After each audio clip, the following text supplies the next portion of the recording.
was I was doing some archive research in Fergus Falls. And this was a story that was told by Carl Anundsen.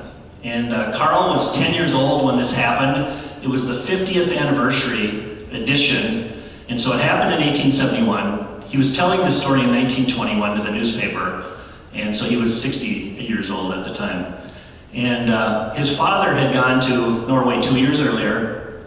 And his father had worked, got a farm established, sent money, and Mom, Carl, and their 3-year-old sister ended up coming over on the ship by themselves. So he had no idea when they were going to arrive.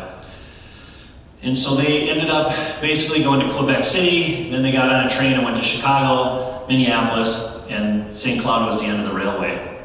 So they got off and they found out that it was going to be a 10-day walk. Oh, it was something. He says, we got off that train and my mother used the last kroners that she had and she bought a map. So we would at least know where we were going to go. And they told us it was going to be about 10 days of walking. Oh, my mother started to cry and that made my sister cry. And even though I'm a boy, I kind of cried too. And this Swedish man came up to us and he started talking to us and we could understand what he was saying. He says, I'm waiting for the next train. My sister's there, but he goes, I'm going to take you outside of town. He goes, we'll set up camp, and he goes, I'll show you which direction to go.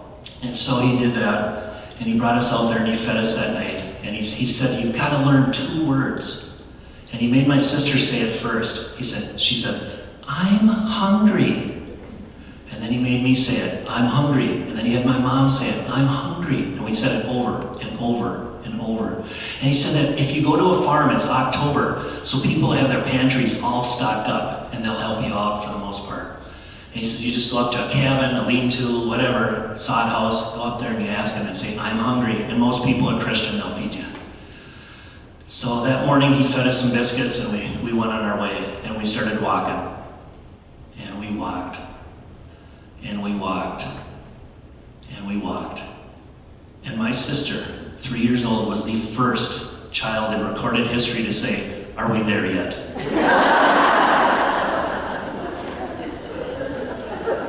We got to about midday, and we approached this cabin, and this lady came out, and we said the magic words, I'm hungry, and she fed us.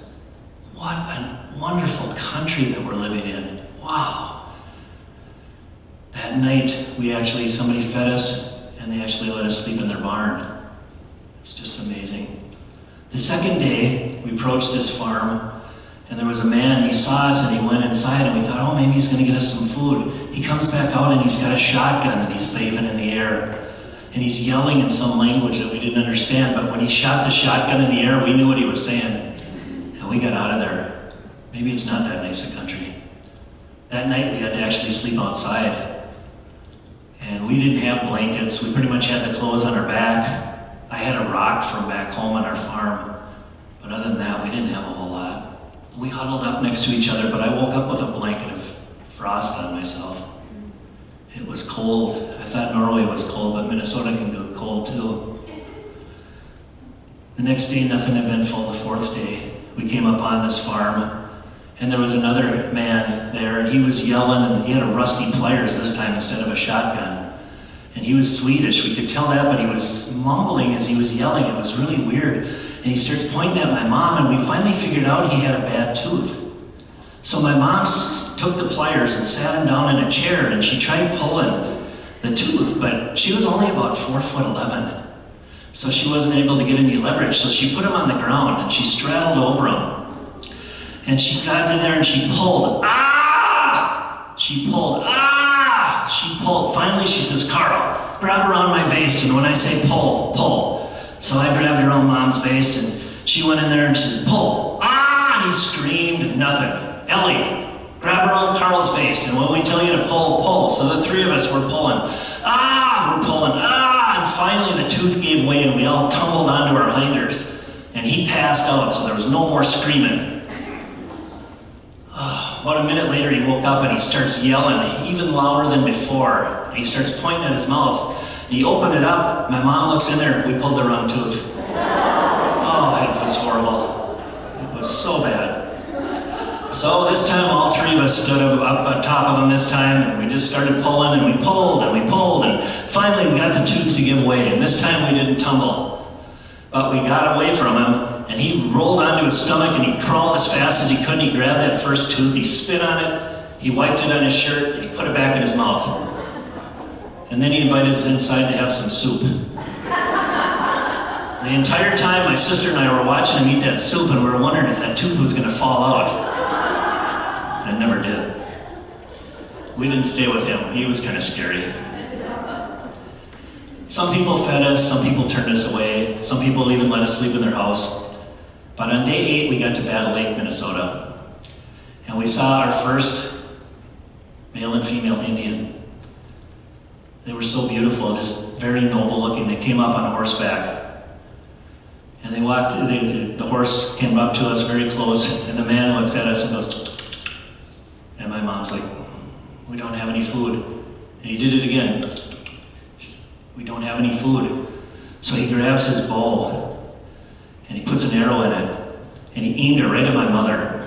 And she's like, we don't have any food. And he shot it, and went over her head, right into a rabbit. And the woman jumped off her horse, ran up, grabbed the rabbit, and ended up starting a fire and cooking it for us. It was delicious. We ended up walking for another day and a half. Day 10, we actually got to Fergus. We went to the general store. We got there, and we told him, my mom says, I'm Anand Anandson's wife. Oh, he's going to be so excited. Every time he comes to town, he asks if we've heard anything. That man over there, Ole Ballstead, that's your next neighbor. And he was loading his wagon, and so he came out, he had brought us out and introduced us. And we were so excited to meet him. And he says, oh, he goes, I'm done loading the wagon. Let's get on and let's go home.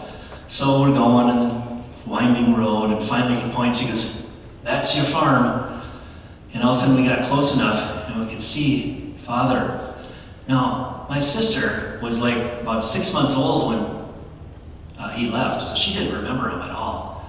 And she looks at Mom, she goes, is that my father? She goes, yep, that's your father. And so we got closer, and we got off the wagon, and we walked up there, and my father, he walks up, and he looks at my mother, and he looks at my sister, and he looked at me, and he nodded his head. And you knew he was excited.